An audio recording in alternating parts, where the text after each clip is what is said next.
உதயம் தேட்டர்ல என் இதயத்தை தொலைச்சேன்.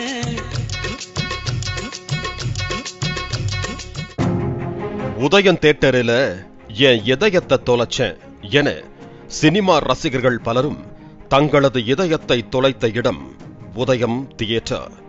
ஆனால் தற்போது உதயம் தியேட்டரே தொலையப் போகிறது என்ற செய்தி பல ரசிகர்களுக்கு வேதனையை கொடுத்துள்ளது. 80s மற்றும் 90s காலகட்டங்களில் ரசிகர்களின் கொண்டாட்ட இடமாக திகழ்ந்த திரையரங்கில் ஒன்று சென்னை அசோக் நகரில் அமைந்த உதயம் தியேட்டர்.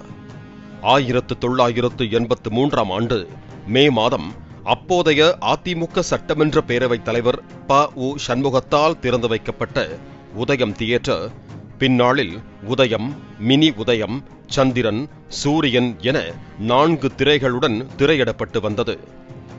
ரஜினிகாந்த் நடிப்பில் வெளிவந்த சிவப்பு சூரியன் திரைப்படம்தான் முதலில் இந்த திரையரங்கில் திரையிடப்பட்டது. மேலும் இறுதியாக லப்பர் பந்து, புஷ்பா 2 திரைப்படங்கள் வரை இந்த திரையரங்கில் ஓடின.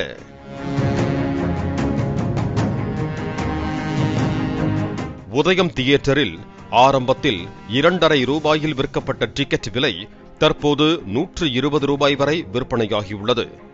அண்மை காலமாக ஏராளமான மல்டிபிளக்ஸ் திரையரங்குகள் பெருகிய நிலையில் உதயம் தியேட்டருக்கு ரசிகர்களின் வருகை குறைந்ததால் அதனை பராமரிப்பதில் சிக்கல் ஏற்பட்டது. இதனால் பிரபல கட்டுமான நிறுவனத்திற்கு உதயம் நிர்வாகம் விற்பனை செய்துள்ளது. உதயம் திரையரங்கை இடிக்கும் பணிகள் தொடங்கப்பட்ட நிலையில் சென்னை ரசிகர்கள் அங்கு சென்று செல்ஃபி எடுத்து உதயம் தியேட்டர் உடனான தங்கள் நினைவுகளை சமூக வலைதளங்களில் பகிர்ந்து வருகிறார்கள். சினிமா ஞாபகம் வந்துச்சுன்னா கண்டிப்பா உதயம் தியேட்டர் தான் வரணும். ஏன்னா ஃபர்ஸ்ட் உதயம் வந்தது, அதுக்கப்புறம் தான் மினி உதயம், எல்லாமே ஒரு 4 தியேட்டர், சந்திரன், சூரியன் வந்துச்சு. பெரும்பாலும் நான் அந்த காலத்தில் நாங்கள்லாம் கமல் ரசிகர். இங்கே படம் ரஜினியும் கமல் படமும் மாறி மாறி வரும். ரசிகர்களும் எந்த பிரச்சனையும் இல்லாமல் அழகாக படம் பார்த்த ஒரே இடம் உதயம் தியேட்டர் தாங்க. கல்யாணம் ஆன புதுசில் நானும் எங்கள் வீட்டுக்காரோம் முதல்ல கல்யாணம் பண்ணிட்டு ஃபர்ஸ்ட் படம் நாங்கள் இந்த தேட்டரில் பார்த்தோம்.